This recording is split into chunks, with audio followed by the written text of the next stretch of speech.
Hey everyone, and welcome to the first episode of the Good Healer YouTube channel. Um, Today's video, since it's the very first one, is going to be a combination of an introduction to who I am, what this offering is, what it is not, the topics we're going to be discussing here, and some housekeeping stuff just on what to expect. And then that's going to lead into today's actual topic, which I have named Concierge Medicine and the Class War. So, introductions first. Some of you know me, some of you don't. My name is Lauren Edline. I am a family nurse practitioner living about 30 minutes outside of Syracuse, New York. And I have been a nurse practitioner for 8 years. The last 5 of those have been spent in primary care. I am also a registered herbalist with the American Herbalist Guild, and I've been an herbalist for a lot longer than I've been in medicine. It was herbs that brought me to medicine, not the other way around. My training was very separate. I apprenticed for 5 very intensive years, one on one with another herbalist in that training, and then went on to pursue a great deal of other training and education as well before I became credentialed. I'm also a board certified holistic nurse practitioner. So those are kind of the letters after my name. What I do, though, in my daily practice is a few things. First, I've been combining herbal medicine and mainstream allopathic medicine for years now. It's very it's easy for me to do.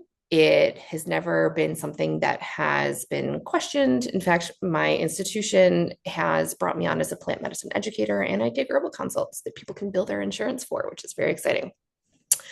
So that's been a really interesting road, being able to successfully add on a state medical academic institution, be able to be invited on board to be a clinical herbalist as well as a primary care provider and a plant medicine educator for other providers, other doctors, attendings, residents, nurse practitioners, med students.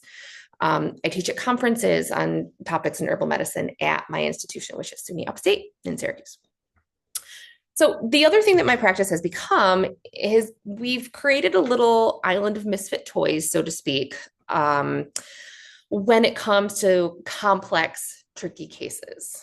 I do a lot of work with investigative medicine, meaning that people will bring symptoms to me that they haven't had success with other providers getting answers to or being listened about or finding a unifying diagnosis for. And we do that. We listen, we diagnose, and we help on the path to wellness. So a lot of my experience has led me to specialize in some complex or rare or less common diseases because I have had to do a lot of self-education to support my patients in their symptoms and what is going on with them. I didn't go into this with that purpose. I was looking forward to being a primary care herbalist, but the universe kind of called me elsewhere when I found that patients with complex symptoms or maybe just vague symptoms that were not easily explained by the usual suspects were getting brushed aside or not listened to or told they needed a psych referral or just not being communicated with anymore. And I started noticing a couple things about medicine in its theory, its practice, and its ethics. And what I'm hoping to show over the course of these episodes and videos and trainings is the idea that you can have all the fancy degrees and all the credentials and all of the experience and expertise and training under the sun. And if you are not engaging with patients, listening to them, believing what they say, and thinking outside the box and thinking critically, then all of that training education is not going to get you anywhere and your patients aren't going to get better. And guess what? If you're on the patient end of things, I'm still glad you're here because learning how to advocate for yourself and knowing where the problems are in medicine and how to navigate that is equally as important. And in fact, this first episode is going to focus a lot on you and what you can do to keep your medicine ethical. So we're going to go through a whole bunch of topics when we go through these discussions. First, these discussions are going to be casual. I'm here at my house and I'm not dressed up in work clothes. And they're just going to be discussions. But I hope that you will learn a lot and take a lot from them and help them to either guide your practice or guide your patient experience and guide the way that you think about medicine in general and what it means to be a good clinician and what it means to heal. Okay, so purposes or kind of what we're aiming to achieve. I want to help patients get better. I want to help clinicians get patients better. I want patients to help themselves get better. First and foremost, these videos are to help people get better. And I think we can all agree that that's pretty important. That's why we got into this, right? We got into this to help patients get better. I hope that's why we got into it. The next thing on kind of my purpose list with this is to create a fair and ethical healthcare experience. So we're going to be talking a lot about health justice, how that plays in and interfaces with medical ethics and social justice issues.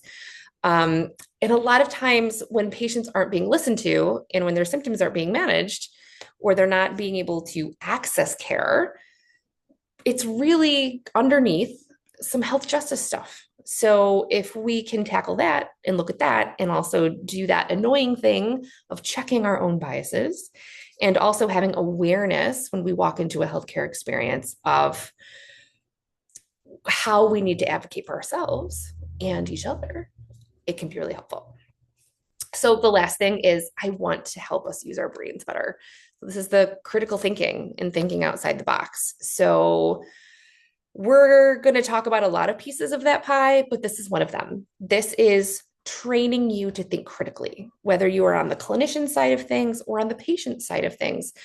We are going to do a lot of exercises in critical thinking, and we're going to have a lot of like, does that make sense moments of like being able to look at something and cast the doubt and ask the question and kind of think about the bigger picture, pick apart the details and ask if this is really the direction that makes sense to go. We're going to do a lot of that too.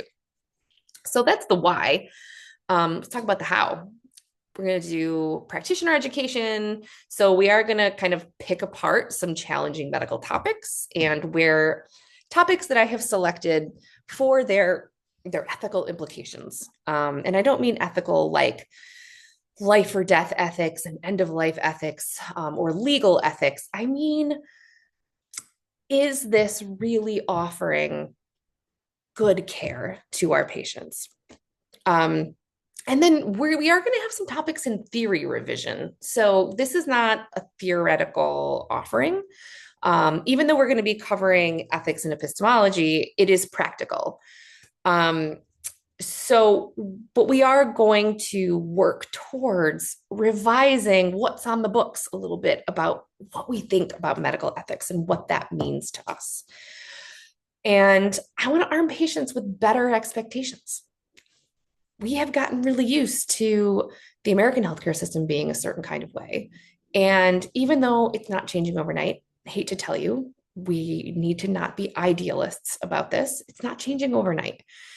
I still want to arm patients with expectations that demand better from the interactions that they have with their healthcare provider. So we're talking small scale here, not talking about magically undoing the insurance system overnight. I mean, when you are sitting in a room with your clinician, being able to expect more and not just more, expect different. Okay. So that's the other goal, is getting patients there on that side of things. Okay. So then the what of this, what is the meat and potatoes of what we're going to be diving into here? We're talking about ethics. We're going to talk about right and wrong, good and bad. And I am going to tell you right now, this is a controversial offering. I'm going to be frank and blunt about a lot of opinions. those opinions that I state are rooted in my clinical experience, in the feedback that I have from providers, patients, and what I have learned about where the gaps are in medicine and where change needs to be. Okay, so this isn't always going to be easy or gentle. Um, but when we're talking about ethics, it never is, right? We're talking about good, bad, and ugly. And that can sometimes mean challenging the status quo. That's tough, but this is definitely a status quo challenging offering. So I'm hoping that we can get everyone thinking a little bit different about what it means to be an ethical provider, what it means to be a good healer. We're going to talk about epistemology. Epistemology is the philosophy that studies how we know what we know. It studies knowledge. It studies systems of knowledge, systems of thinking. And in some of these episodes, we are going to get into the systems of knowing and systems of thinking behind different kinds of medicine. I'm an integrative provider, I'm an herbalist, I'm a scientist, and I function in different systems of knowing depending on the kind of medicine that I have turned on in my brain. And we're going to talk about the importance of knowing what system of thinking, what system of knowing the medicine that you're practicing is a part of, and going over rules and guidelines about making sure that we are ethically caring for our patients by staying inside the guidelines of our system. That's the epistemology that we're going to be talking about. It's going to weave its way out of a lot of these episodes, but there will also be some episodes that specialize just in that issue. We're going to talk about practical solutions. Like I said, this is not a theoretical offering. This is not me going on and on and on about opinions up on a soapbox. These are things that I want providers to be able to carry into the office on Monday morning. And I want patients to be able to take these things to their appointment tomorrow. So these are practical. This is a clinical and patient-oriented answer to the real life problems that happen within the confines of a medical visit. And lastly, we're going to talk about challenging and controversial symptoms and conditions. We're going to talk about Lyme disease, and we're going to talk about mental health, and we are going to talk about issues in medicine that are vague and gray and underappreciated, underlooked at. We're going to tackle some of those complex medical issues so that you can see where some of the traps might be. There is a lot of diagnoses, conditions, symptoms out there that trap us. And if we're not on the lookout for those traps, which are usually the result of misinformation, pseudoscience, or our own silly biases, we are not practicing ethically. And also, we are not being ethical consumers of our own healthcare, right? Because we need to be able to make good choices about the decisions we make about what our symptoms mean. And being able to critically think about information and research is one of those things on the patient side. On the clinician side, we're going to learn about catch-all diagnoses and the trouble with catch-all diagnoses. Okay, let's talk about what this isn't. So this is not a rant with no solution. I promise. There will be times when I get up on my soapbox about things, and there will be times when I go on a little bit of a rant about something that has really, really, really bogged down my patient's path to wellness. But I promise that complaining will be with a purpose, a conversation, and a solution. So you can expect in the episodes that are styled that way with me complaining about something, I promise there will be three parts.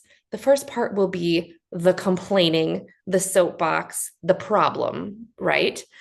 The next part will be the conversation. So picking apart the details, the why, the how did we get here, okay?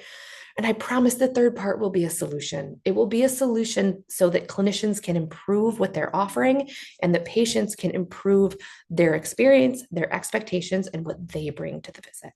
So I promise this is a solution-based offering, even if you hear me rant sometimes. The next thing, this is not, like I mentioned already, this is not theoretical. This is a practical offering. While we will talk about some upgrades to the rules of medical ethics and systems of knowledge that I think are way past due, it will all be from a clinical lens. So, with pearls that you can take into the office, with case studies, conversations, discussions, real life scenarios that you can apply to the patient experience and the clinician experience.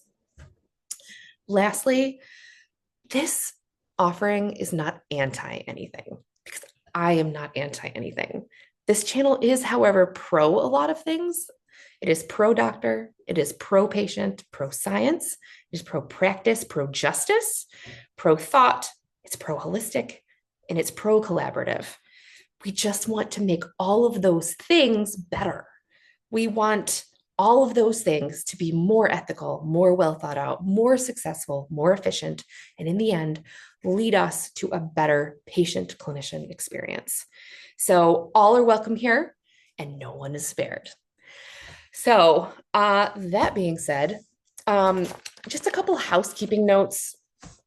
These are not going to be weekly offerings, daily offerings. There is not necessarily going to be a rhyme or reason to when these are released. While I already know what the first few episodes are going to be, I am a busy working clinician who is opening her own practice, working on a doctorate, and has kids at home.